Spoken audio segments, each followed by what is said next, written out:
Jammu region has experienced 4 terror attacks in less than 100 hours.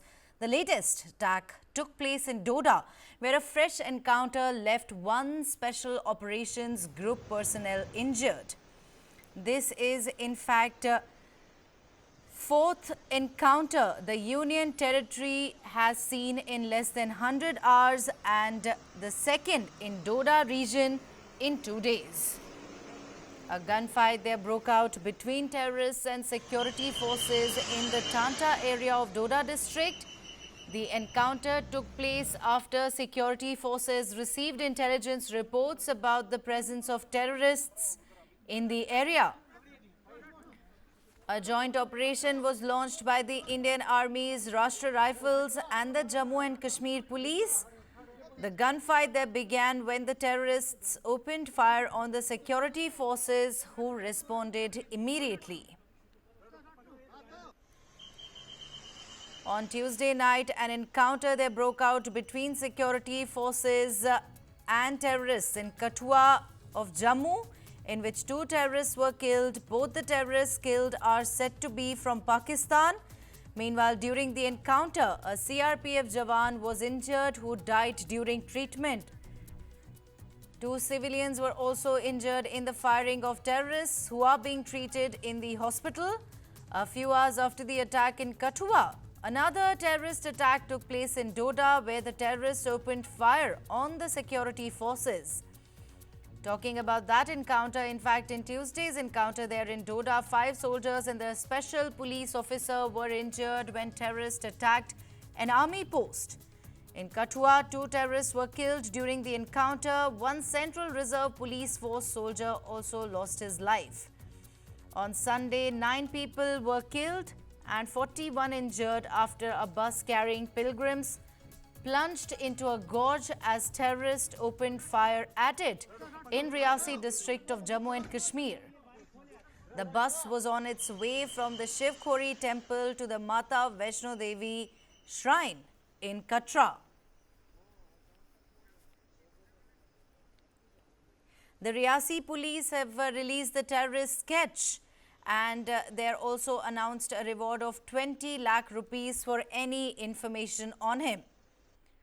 The sketch will be on your screens. In fact, in any moment now, there we have it. That's the sketch that's been released by the Riyasi police and announced a reward of 20 lakh rupees for any information on his whereabouts.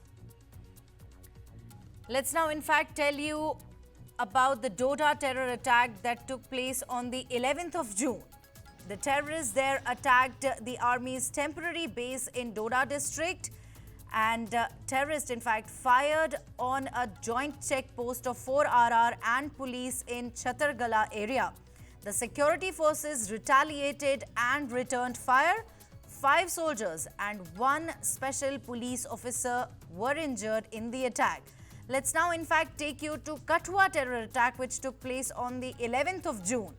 2 terrorists there opened fire in Saida Sukhal village in Kathua. Terrorists, in fact, viewers, look at it, in fact, listen to it quite carefully. They went door to door asking for water in the village. Villagers turned them away. Some raised alarm. What do terrorists do? They fired on a civilian passerby. The security forces cordoned off the area and engaged with terrorists. 1 CRPF personnel died in the attack and 1 civilian was injured. Terrorists in Kathua also fired on the vehicles of DIG and SSP of Kathua. Both narrowly escaped as terrorists fired multiple rounds. Security forces in fact neutralized both the terrorists. Items discovered from these terrorists clearly established a Pakistani link. We're going to tell you in detail about, in fact, the items that were recovered from these terrorists also. But before that, let's take you to the Riyasi terror attack, which took place on the 9th of June, where pilgrims were attacked. Hindu pilgrims, viewers, were attacked in Riyasi. Terrorists opened fire on the bus. The bus fell in the gorge due to firing. 9 killed and 33 injured in the terror attack. LET, Lashkar-e-Toiba, took responsibility for the terror attack. The Riyasi police, as we showed you a few minutes ago, in fact, has also released a sketch of the terrorist announcing 20 lakh reward for the information. Let's now, in fact, show you the arms and ammunition recovered from Hiranagar of Kathua. In fact, there are 3 magazines containing 30 rounds, 1 magazine with 24 rounds.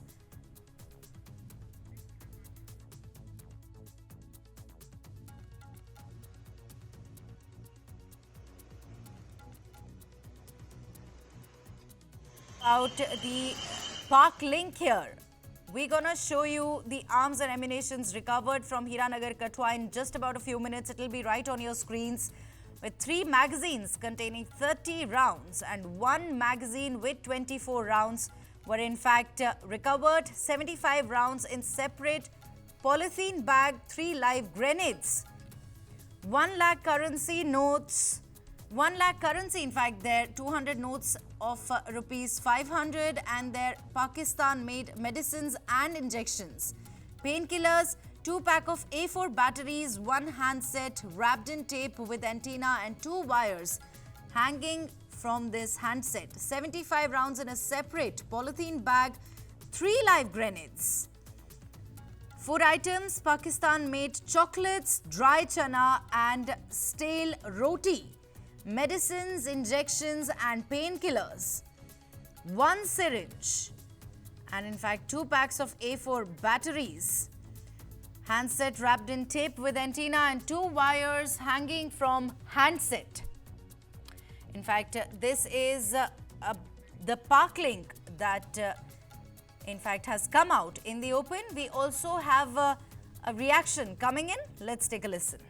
Farooq Ahmed son of Roshandeen Gundo से एक patient था, उनको bullet injury हुई थी और आधा घंटा पहले हमारे मेडिकल कॉलेज में पहुंचे। वो पेशेंट स्टेबल है, इनको एक चेस्ट में एक बुलेट इंजरी और एक लेग में है।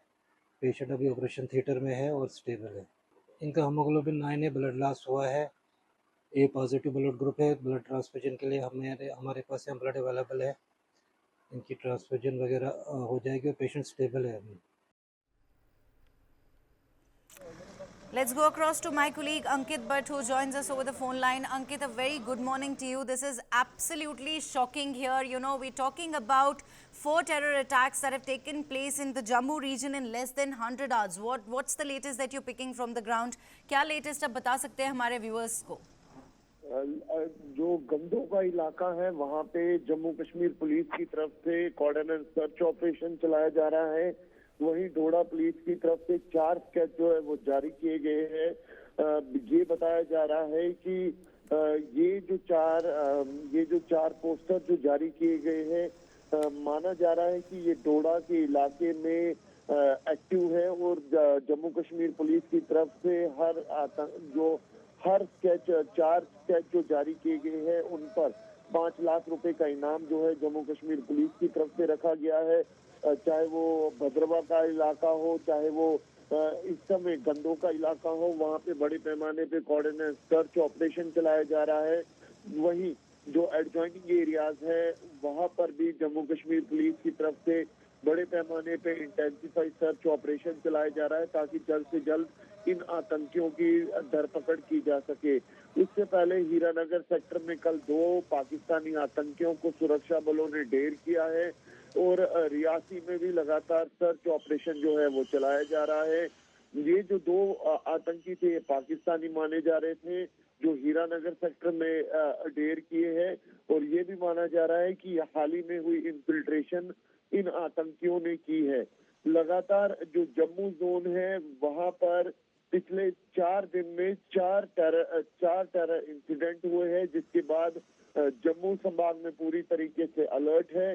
सुरक्षा बल लगातार सर्च ऑपरेशन कर रहे हैं। वहीं गंदों में जो एनकाउंटर हुआ है उसके बाद एक बार फिर जो सूरज की पहली किरण के साथ एक बार फिर बड़े पैमाने पे आतंकियों की धरपकड़ के लिए जो तलाशी अभियान है वो एक बार फिर शुरू कर दिया गया, क्योंकि रात के समय आतंकी जो है उस इलाके से, क्योंकि जंगल का इलाका पूरा आता है, तो वहां से आगे की तरफ भागे हैं और उन्हीं की धरपकड़ के लिए एक बार फिर सुरक्षा बल जो है वो सर्च ऑपरेशन कर रहे हैं ताकि जल्द से जल्द इन आतंकियों की धरपकड़ की जा सके, इनको न्यूट्रलाइज किया जा सके। अंकित, जम्मू एंड कश्मीर के डोडा में फिर से एक आतंकी हमला हुआ है और हम यहाँ पे बात कर रहे हैं 4 दिन में 4 बार जो ये अटैक्स हुए हैं उनकी। अगर हम इन्हें इंटेलिजेंस फेलियर ना बोलें तो हम इन्हें क्या करार दे सकते हैं? देखिए जो रियासी में हुआ है उसको लेकर जो सुरक्षा एजेंसियां हैं वो काफी शॉकिंग रही, क्योंकि एक बस के ऊपर पूरी तरीके से जो आतंकी है वो फायर करते हैं। उसके बाद गांव जो कठुआ के अंदर हुआ उसमें सच से दाद देनी पड़ेगी गांव वालों की, क्योंकि आतंकी उस गांव में आते हैं, पानी मांगते हैं, पानी नहीं दिया जाता है, अलार्म रेज किया जाता है गांव वालों की तरफ से और सुरक्षा बल आते हैं और मौके पे दोनों आतंकियों को ढेर करते हैं। तीसरा आतंकी हमला जो है वो डोडा के अंदर किया जाता है। जम्मू कश्मीर पुलिस और भारतीय सेना के जॉइंट नाके के ऊपर आतंकियों की तरफ से फायरिंग की जाती है। हालांकि रिटेलिएशन फायर होता है, रात के अंधेरे में आतंकी फिर घने जंगलों की तरफ भाग जाते हैं। कल एक बार फिर आतंकियों की तरफ से जो अपर रिजिस है गंदो, डोडा की गंदो में वहां पर फायर किया जाता है। सुरक्षा बलों की तरफ से फिर रिटेलिएट किया जाता है। हालांकि सुरक्षा बलों के लिए सबसे बड़े चैलेंज जो है वो दो अहम बातें हैं। वो ये है कि एक रियासी में जिस तरीके से अटैक हुआ तो वो हमने पास्ट में भी देखा है किस तरीके से सुरक्षा बलों के वाहन पर आतंकी जो है वो हमला करते हैं और भाग जाते हैं। वही रियासी में हुआ, जो सिविल वाहन आती है, बस आती है, आतंकियों की तरफ से फायर किया जाता है और वहां से भाग जाते हैं। दूसरा जो चैलेंज सुरक्षा बलों के सामने है वो है घने जंगल, वो है यहाँ की टोपोग्राफी, चाहे वो डोडा का इलाका हो, किश्तवाड़ भद्रवा का इलाका हो या फिर रजौरी पुंछ का इलाका। घने जंगलों में कई जगहों पे नेचुरल केव्स है जिनको आतंकी जो है वो अपने हाइड आउट की तरह इस्तेमाल करते हैं। यही वजह है कि जो सर्च ऑपरेशन है उसमें वक्त लगता है। यही वजह है कि डेंस फॉरेस्ट में सुरक्षा बल क्योंकि कोई रिस्क नहीं लेना चाहते, यही वजह है कि टाइम लगता है इन सर्च ऑपरेशन में। और इसी बीच में आज भी जो बड़े पैमाने पे सर्च ऑपरेशन है जम्मू संभाग के अलग अलग इलाकों में चल रहे हैं। अंकित, यहाँ पे अभी हमने आफ्टरमाथ का बात कर लिया, अटैक का बात कर लिया, अब जरा थोड़ा सा इसको डिटेल में बात करते हैं। ये अटैक जो है ये हम बार बार बता रहे हैं अपने दर्शकों को भी, 4 दिन में 4 अटैक्स हुए हैं। अब बात करते हैं 5 अगस्त 2019 की, जब आर्टिकल 370 को हटा दिया गया। But militancy is on all, terrorism is at its lowest in the Kashmir Valley. Now, if you have to talk about late 1990s में भी similar situation हुई थी जब militancy was at its lowest in the Kashmir Valley, लेकिन हमने यही same attacks देखे थे इन रीजन्स पे। सो ये एक पॉसिबिलिटी थी जो रूल आउट नहीं करी जा सकती थी कि अगर कश्मीर में टेररिज्म कम है तो पाकिस्तान हड़बड़ाया है, पाकिस्तान बाकी रीजन्स को डिस्टर्ब करने की कोशिश करेगा और जो कि कर चुका है, कर रहा है। अब सवाल ये है कि ये सिक्योरिटी फोर्सेस ने जरूर सोचा होगा इस बारे में, क्या इनफ मेजर्स लिए गए थे टू इंश्योर कि अभी जो हम देख रहे हैं वो ना होता। बिल्कुल सही कह रहे हैं आप। धारा 370 हटने के बाद आतंकी जो है वो पूरी तरीके से बौखला चुके हैं। लाइन ऑफ कंट्रोल के उस तरफ पीओके में भी आतंकियों के आका पूरी तरीके से बौखला चुके हैं, क्योंकि जम्मू कश्मीर में जो लोकल रिक्रूटमेंट है खासतौर पे आतंकी संगठनों में जाने वाले युवाओं की, वो पूरी तरीके से डिक्रीज होती हुई नजर आ रही है। वहीं जम्मू संभाग में जिस तरीके से जो ये ट्रेंड बदलता हुआ नजर आ रहा है कि जम्मू संभाग में आतंकियों की प्रेजेंस, खास तौर पे पाकिस्तानी आतंकियों की प्रेजेंस देखी जा रही है। और उसके बाद एक बड़ा चैलेंज जो है खास तौर पे सिक्योरिटी एजेंसी, सिक्योरिटी फोर्सेस के सामने, क्योंकि अगर आप पिछले 2 से 3 साल में देखें तो कई आतंकी वारदातें जो है खास तौर पे इन्हीं लाइन ऑफ कंट्रोल के सटे हुए इलाकों में, रजौरी पुंछ के इलाकों में हुई है। और ये सबसे बड़ा चैलेंज जो है ये सामने सुरक्षा बलों के, सुरक्षा एजेंसियों के, सामने आया है, लेकिन it's time to act and act fast, क्योंकि जिस तरीके से लगातार इस इलाके में कई इंसिडेंट्स हुए, चाहे आप भारतीय वायुसेना के काफिले पर हमला देखें या फिर रियासी में जिस तरीके से सिविलियन वाहन पर हमला देखें, या फिर पिछले साल जिस तरीके से डांगरी में आतंकी हमला हुआ, टारगेटिंग किलिंग की गई, ये एक बड़ा चैलेंज है। और ऐसे में सुरक्षा एजेंसियों को एक पूरी तरीके से एक फुल प्रूफ प्लान के साथ अब ग्राउंड पे उतरना होगा कि किस तरीके से इन आतंकियों का खात्मा करना है। हालांकि सबसे पहले इनके पूरी जो ओवरग्राउंड नेटवर्क है उसको बस्ट करना पड़ेगा, क्योंकि बिना लोकल सपोर्ट के आतंकी, खासतौर पे पाकिस्तानी आतंकी जो है वो यहाँ पर सरवाइव नहीं कर सकते हैं। तो सबसे पहले सुरक्षा बलों को इनके OGWs को पूरी तरीके से बस्ट करना होगा और लगातार इन घने जंगलों में जो ये आतंकी छुपे हुए हैं, चाहे उनके हाइड आउट या नेचुरल केव्स में कई आतंकी छुपे हो, तो उनको भी न्यूट्रलाइज करना पड़ेगा, क्योंकि ये आने वाले टाइम पे अलार्मिंग सिचुएशन है। क्योंकि जम्मू कश्मीर में ये भी माना जा रहा है कि आने वाले टाइम पे विधानसभा के चुनाव भी हो सकते हैं, और ऐसे में जिस तरीके से जम्मू संभाग में एक के बाद एक टेरर इंसिडेंट हो रहा है, ये सुरक्षा बल, जम्मू कश्मीर पुलिस, सेना या फिर सुरक्षा एजेंसियों के लिए एक चिंता का विषय जरूर बना हुआ है।